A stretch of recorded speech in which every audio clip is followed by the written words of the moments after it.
In this first video of our Dutch house tutorial, we're going to be looking at probably the most important element of your track, and that's the chords. And really it's a case of sitting down and playing and just trying to come up with something cool. And I'll show you the chords that I've made and sort of talk through how I sort of came about them. It actually took me probably a week of, playing around every, few hours just to try different things to really get a structure that I was happy with. And the first sort of elements I normally work with is just sort of like a basic 2-note or 3-note chord. So I'll drag in the chords and we can have a look.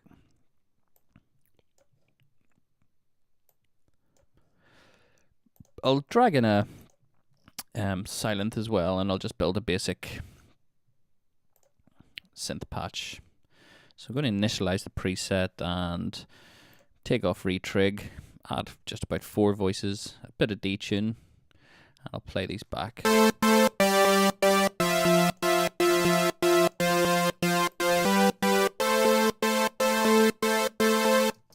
Okay, so what I'll do, I'll cut out the bass just for a minute and we can import it back in again. Just wanted to show you where I would sort of start off. And this is generally with this sort of rhythm.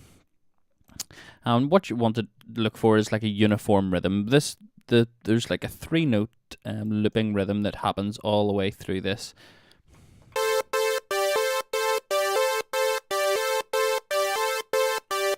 And I'd actually changed that a few times. It had gone from sort of, I think I had it like offbeat at the start.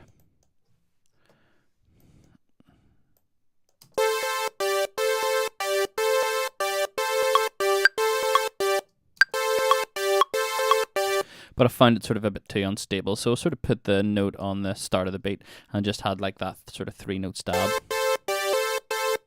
And it gives quite a sort of stable rhythmical element that works right throughout the track.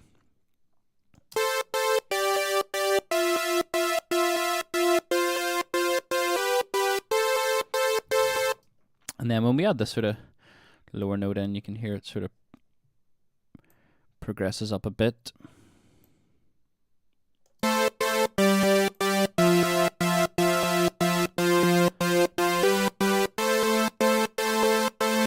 And I think it's really important to sort of have this rhythmical consistency right throughout the whole chord structure. You'd maybe could do a bit of playing about sort of at the tail end of things to give it a bit of an embellish, but generally speaking, you want to try and keep the groove or the rhythmic element the same right the way through.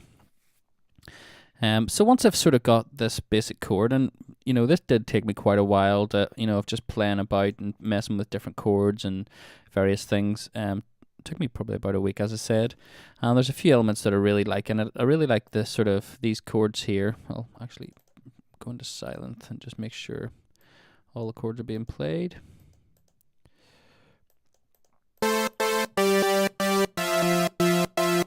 And this sort of chord here, it's quite an unstable chord, and it always wants to be resolved, so it sort of gives a nice vibe when it does actually get resolved in these latter parts.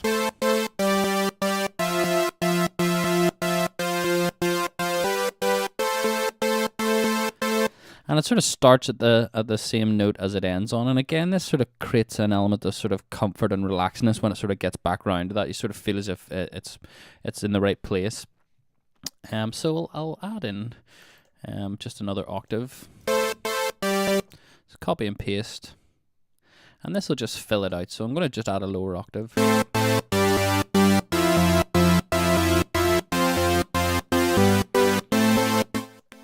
And I want to add a bit more attack to the start, so do that, and I'll bring my sustain up as well.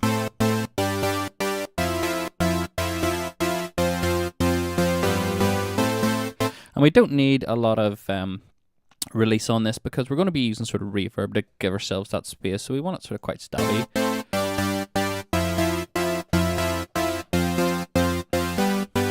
The other thing I noticed about a lot of the Dutch house stuff, that there's, as I said, there's sort of these 3 elements. You've got your bass, you've got these chords here, and then you've a sort of top line.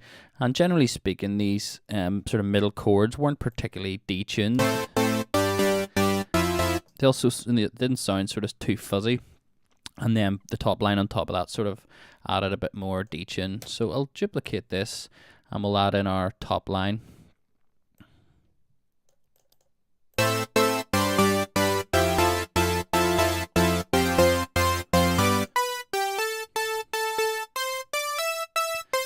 And I'll turn the voices up on both and turn the detune up.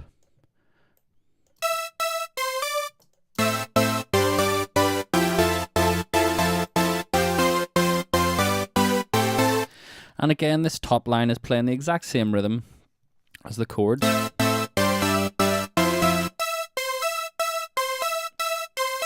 And again, this is important because this sort of builds up then what's ultimately a sort of 4-chord or 4-note chord. And what you really want to do with this sort of top line is create a sort of melody.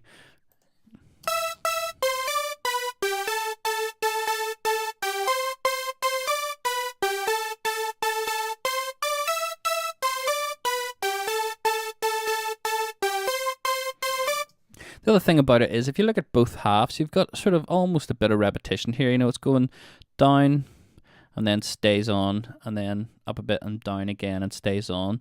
And it's quite sort of common in pop songs to use this up to down structure to create a pleasing melody. If you sort of listen to any pop songs, generally speaking, they'll sort of start high and go down. And it's having things that are sort of going down in a way that is I suppose suspected, or what's the word for it? It sort of sounds natural if you sort of have the note separation quite similar, and you can sort of the listener can predict where it's going to go. There was sort of studies done, and generally the most popular music had sort of 70% rate of predictability and like this 30% sort of surprise factor in it. So you can sort of think about that when you're creating your melodies, that, you know, you want them to sort of follow their natural sort of course, you know, of this sort of bending down, but you also want to add a bit of surprise. So that could be sort of the end bit here, or, you know, a slight bit of different rhythm.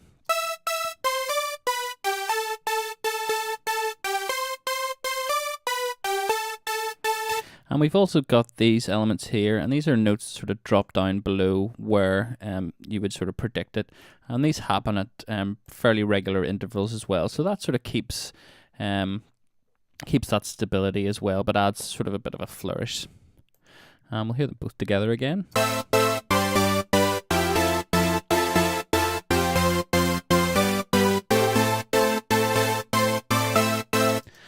And then we'll duplicate this first one again for our sort of bass part.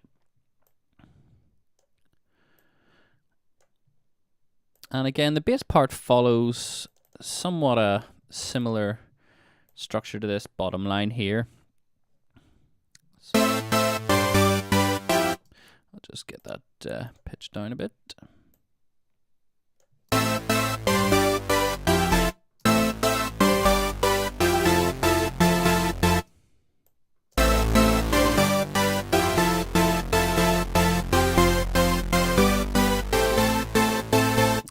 And the only difference is that it's really doubling round. So this first half of the bass section follows exactly the same notes as the sort of low note in this first set of chords. And then when it loops around again, there's this note is added in. And this just adds a bit of interest and something a bit different.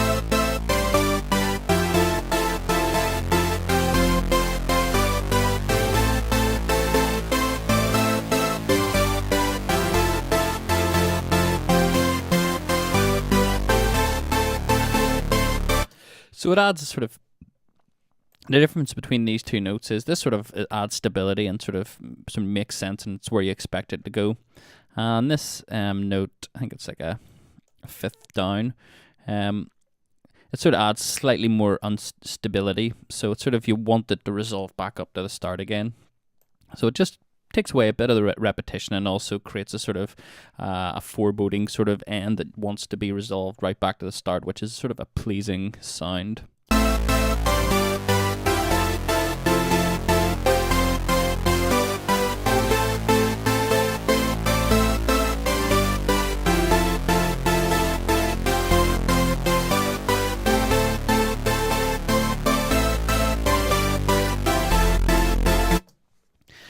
And then, well, as we progress through the track, we'll be using elements of these chords in other areas. We're going to be using the sort of end bit for build-ups. We're going to be using it for sort of some of the driving elements as well to introduce the chords. So we're going to be sort of using quite a bit of this sort of main structure to build the rest of our track around. So it's sort of really important to either get this element done early in the track. I mean, you can get your drums going and you can get a driving bit going, but I find if you sort of get something that you're happy with early, it sort of makes the rest of the track come together a lot easier.